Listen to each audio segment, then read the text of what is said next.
پہ آپ دیکھیں کہ ایک انسان اللہ سے اقرار کر رہا ہے مضارع کے صیغے کے ساتھ، یعنی مضارع میں حال اور مستقبل کا معنی پایا جاتا ہے۔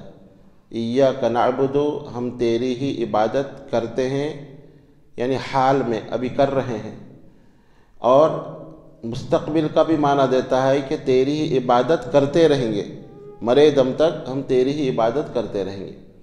ماضی کا صیغہ اللہ نے یہاں استعمال نہیں کیا، ماضی کا صیغہ ہوتا ہے عبدنا، ایاک عبدنا، ہم نے تیری عبادت کی، یعنی ماضی میں ہم نے کی تھی۔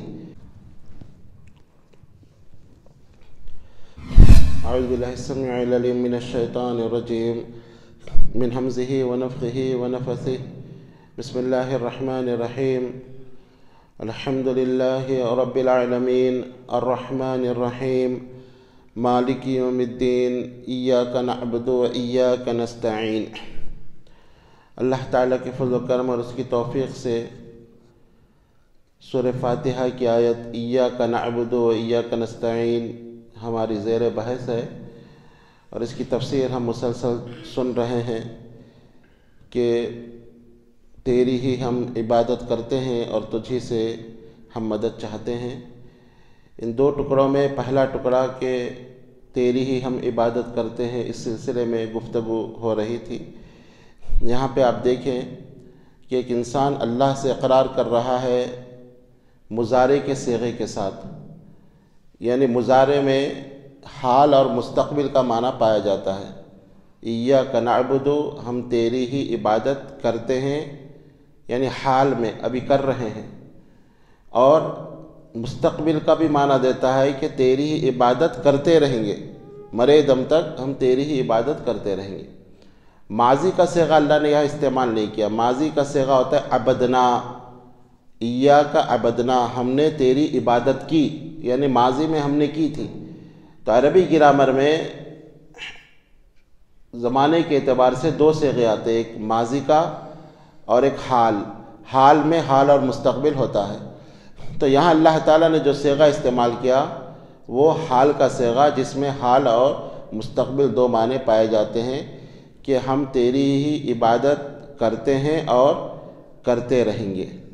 تو یہ بندہ اللہ تعالیٰ سے اقرار کرتا ہے، اور پھر جب بندہ اللہ کی عبادت میں لگ جاتا ہے تو اللہ تعالیٰ اس کے مسائل بھی حل کر دیتا ہے۔ جیسے ایک حدیث قدسی میں اللہ تعالیٰ فرماتا ہے، یا ابن آدم، اے آدم کے بیٹے، تو میری عبادت کے لیے فارغ ہو جا، میں تیرے دل کو غنی کر دوں گا۔ اور غنا یہ مالداری کا غنا نہیں، بلکہ اصل غنا یہ دل کا غنا ہوتا ہے۔ تو ایک آدمی اللہ کی عبادت کے لیے اپنے آپ کو فارغ کر دیتا ہے تو اللہ تعالیٰ اس کے دل کو غنی کر دیتے ہیں، دل مطمئن ہو جاتا ہے۔ اور اگر اللہ کی عبادت وہ نہیں کرتا تو اس کا دل مطمئن نہیں ہوتا، اس کے پاس پراپرٹی ہوتی ہے، لاکھوں روپے ہوتے ہیں، پھر بھی اس کی ہرس بڑھتی جاتی ہے۔ اصل مالداری تو دل کی مالداری ہوتی ہے۔ تو اللہ کی عبادت کو انسان کرتا ہے، وہ اطمینان، چین اور سکون سے زندگی گزارتا ہے، اور جو کچھ اللہ تعالیٰ دیتا ہے وہ اسی میں خوش رہتا ہے، اور وہ اپنے آپ کو بڑا مالدار سمجھتا ہے۔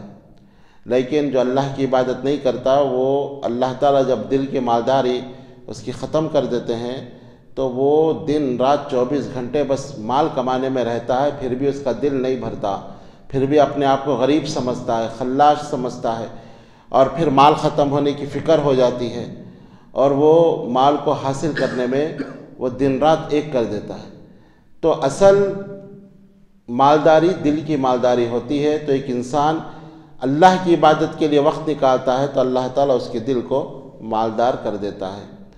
اور ایک حدیث میں آپ صلی اللہ علیہ وسلم نے فرمایا کہ جو فتنوں کے زمانے میں اللہ کی عبادت کرتا ہے، گویا وہ اس نے میرے پاس ہجرت کی۔